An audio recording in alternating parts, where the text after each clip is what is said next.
Semana passada a gente teve um acidente muito trágico na história da aviação. Foi um acidente que quebrou o ciclo que a gente estava de falta de acidente nos voos de passageiros. Foi o acidente da VoiPass, que a aeronave entrou em parafuso chato. Não dá pra gente saber ainda por que ela caiu, a gente pode especular, mas isso não ajuda a aviação em nada.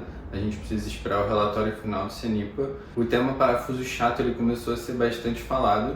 E aí eu queria explicar um pouco para vocês o que é o parafuso, pelo menos entender os vídeos que a gente viu na internet que o avião estava caindo em parafuso chato.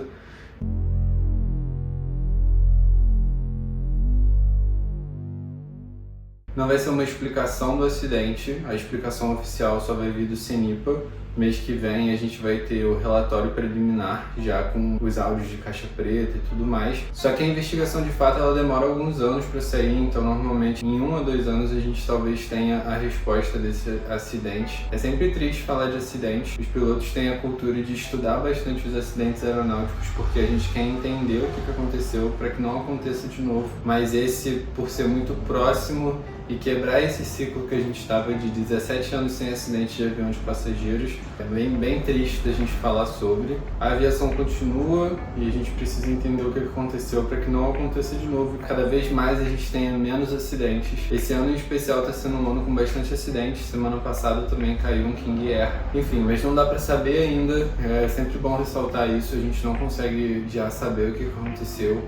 A gente só consegue especular e isso não ajuda a aviação. Então vou falar um pouquinho e destrinchar o que são os parafusos e por que um parafuso acontece. Bom, a primeira coisa que acontece antes de um parafuso é um stall. O que é o stall? Então aqui a gente tem a nossa asa de avião, isso aqui a gente chama de perfil assimétrico, porque se a gente divide ela aqui no meio, a parte de cima não vai ser igual à parte de baixo, tá? Existem alguns aviões que têm o perfil simétrico, que são normalmente aviões de acrobacia. Com eles dá para lidar um pouco melhor com o parafuso, tanto que existem vídeos de acrobacias que entram forçadamente em parafuso e eles conseguem sair tranquilo. Mas vamos falar do assimétrico, que é o que normalmente a gente encontra nos aviões. Então o que normalmente acontece? A gente tem o ar vindo daqui e ele se divide em dois. E esse ar vai percorrer toda a asa e o ideal é que ele chegue no final na mesma velocidade. Só que aí vocês reparam que essa parte de cima ela é maior que a parte de baixo. O ar vai percorrer um espaço maior. Então isso significa que esse ar ele precisa ser mais rápido para chegar ao mesmo tempo que o ar aqui de baixo. E isso aí gera uma pressão mais baixa em cima e isso faz o avião voar. Ao mesmo tempo a gente tem uma pressão mais alta aqui embaixo porque a gente tem uma pressão menor em cima. E é isso que vai fazer o avião, a asa do avião voar, né? Agora a gente vai imaginar que essa asa está bem inclinada e aí a gente tem o vento vindo daqui agora, tá? Não necessariamente ele vai vir dali, mas ele vai vir daqui. Então, esse vento que vai chegar aqui, ele vai precisar passar as duas partes, mas ele vai se espalhar melhor aqui embaixo. E aqui, dependendo do ângulo de inclinação da asa, ele vai começar a descolar. E aí a gente não vai ter mais aquela pressão aqui. A gente vai ter a camada limite, que é basicamente essa camadinha de ar que passa perto da asa, descolando. E isso significa que a gente não vai ter sustentação e aí a asa não vai conseguir voar. Então isso gera o stall. Então o stall é o descolamento da camada limite, que é essa camada de ar que fica passando sobre a asa. Então se a gente não tem esse ar passando direito sobre a asa, a gente tem um stall, também conhecido como perda de sustentação, que é exatamente isso daqui que a gente está vendo. O stall ele não necessariamente acontece só quando o avião está com o nariz muito alto. Isso significa que a asa também vai estar muito inclinada. Você pode estar com o voo nivelado, mas o vento relativo, que é esse vento que está batendo no avião, vir de baixo por alguns motivos. Normalmente está relacionado à velocidade. Se esse vento vem de baixo, vai acontecer a mesma coisa. Ele vai passar por aqui e por aqui ele consiga descolar. E aí a gente também não vai ter sustentação. Então, essencialmente, o stall é isso. Perda de sustentação por causa do descolamento da camada limite de ar que passa sobre a asa. O stall mais basiquinho é o stall que as asas estão niveladas. Só que se a gente tiver algum desnível das asas,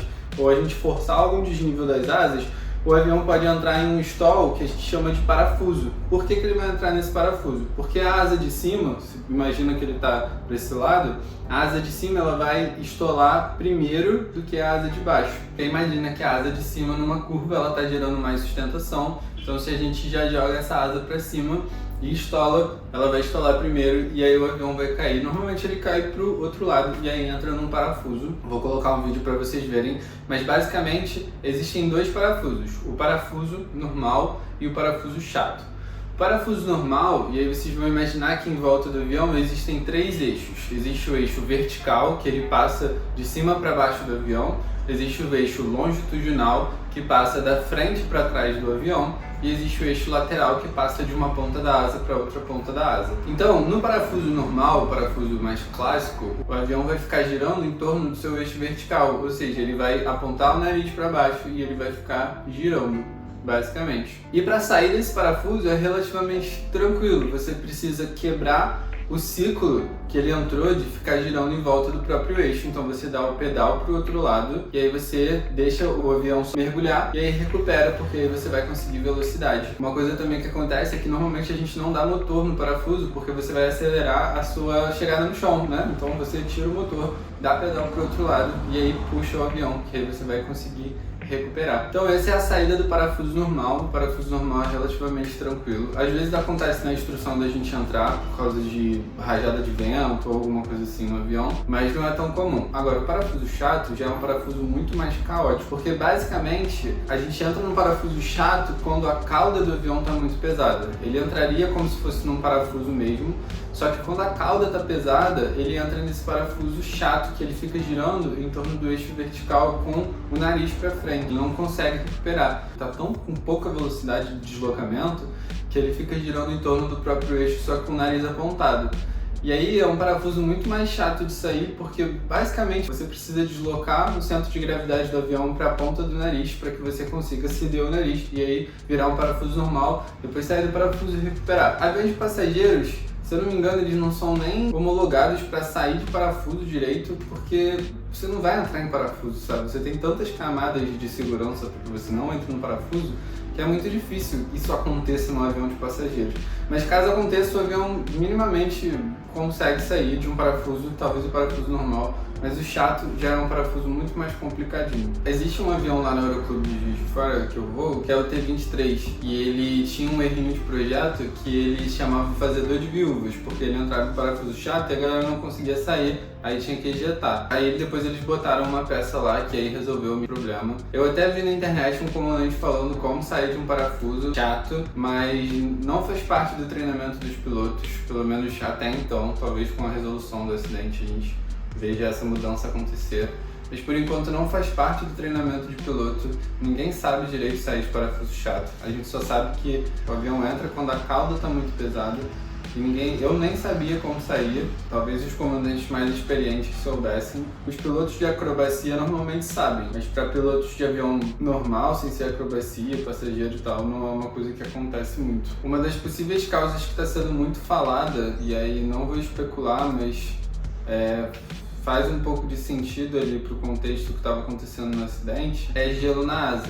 Então o que o gelo pode fazer na asa? Como a gente viu ali no desenho, se a gente tem formação de gelo, principalmente aqui no início da asa, a gente já começa a interferir nessa camada limite e ela começa a descolar. Caso tenha sido formação de gelo, pode ter tido a ver nesse sentido de fazer o avião entrar em stall. Não dá pra saber de verdade. O CENIPA precisa, na verdade, analisar muitas coisas. Ele vai entender todas as peças e reconstruir o cenário para ver realmente o que aconteceu. A história está mal contada, os pilotos não declararam emergência, que é uma coisa estranha. Basicamente é isso sobre parafuso que eu queria falar com vocês. Então existe o stall, que é só a perda de sustentação.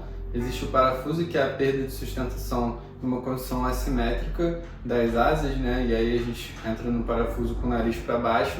E existe o parafuso chato, que o nariz continua no horizonte e o avião fica girando lá em torno do próprio eixo, que é bem difícil de sair. Se você gostou, deixa um like, compartilha com alguém que você acha que vai gostar do conteúdo.